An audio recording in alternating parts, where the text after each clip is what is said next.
Je me présente, je m'appelle Jocelyn Espagnol. J'ai 30 ans depuis la fin mars et je vis actuellement à Toulouse depuis fin 2015 et j'arrive depuis la région de Pau. Actuellement, je suis arbitre pour le basket club de Roquette depuis maintenant 2018. J'en suis arrivé à l'arbitrage tout simplement par la suite logique des choses, puisqu'en fait, j'ai tout simplement commencé le basket en 2000, donc 10 ans. Ce qui m'a poussé, c'est que la région paloise et la région landaise, qui est à proximité d'où j'habitais, c'est le sport qui prime.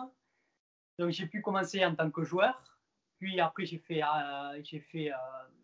entraîneur, et après, j'ai fait arbitre club pour commencer. Et voyant que ça me plaisait, j'ai voulu sauter le pas en 2018 pour devenir arbitre officiel. Ce qui me plaît dans l'arbitrage, c'est déjà le fait que nous, en tant qu'arbitre, on est un pion essentiel du jeu, car sans nous, pas de match pourrait se dérouler. Après, ce qui me plaît dans l'arbitrage, c'est de pouvoir faire appliquer donc un règlement commun propre à la communauté européenne, ainsi que de pouvoir acquérir beaucoup plus de compétences personnelles. J'entends là la compétence personnelle, par exemple, pour tout ce qui est mental et tout ce qui est confiance en soi. On se doit d'être exemplaire sur un terrain. Donc le basket et l'arbitrage m'a beaucoup séduit par rapport à ça. Mes projets pour l'arbitrage, c'est tout simplement déjà de commencer en département, puis après, au fur et à mesure, d'acquérir de l'expérience, des compétences, pour ensuite viser un niveau régional d'ici peu, et pourquoi pas peut-être un jour niveau championnat de France si l'occasion se présente. Enfin, je dirais que mes ambitions pour devenir arbitre régional, c'est tout le temps d'être basé sur le travail, sur la lecture et sur l'observation de tout ce qui peut se faire. Et enfin, pour moi, le plus important, c'est l'écoute des formateurs et la prise de conseil, tout simplement.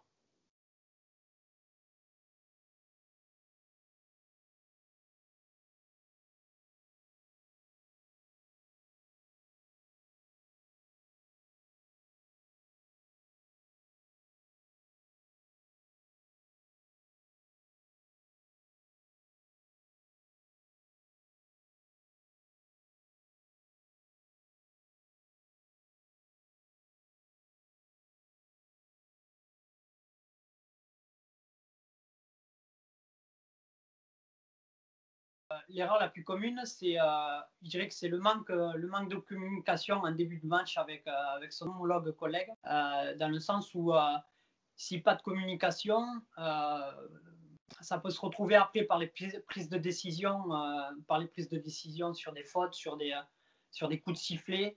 Il faut aussi également être concentré là-dedans, parce que c'est quand même quelque chose dans lequel on peut être vite souvent déstabilisé. Je pense notamment par des joueurs, souvent par le public.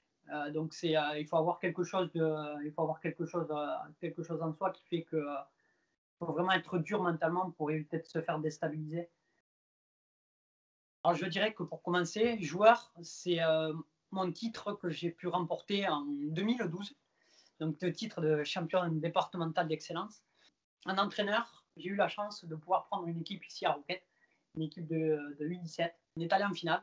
Du coup, ça m'a permis de remporter le titre en tant qu'entraîneur. En tant qu'arbitre, j'ai eu la chance dès la première année de pouvoir avoir le fruit de mon travail récompensé, notamment sur une demi-finale jeune, dans une première demi-finale. Donc c'est un bon souvenir que je garde en mémoire, parce qu'une demi-finale dès la première année, je pense que c'est quand même quelque chose qui n'est pas donné à tout le monde.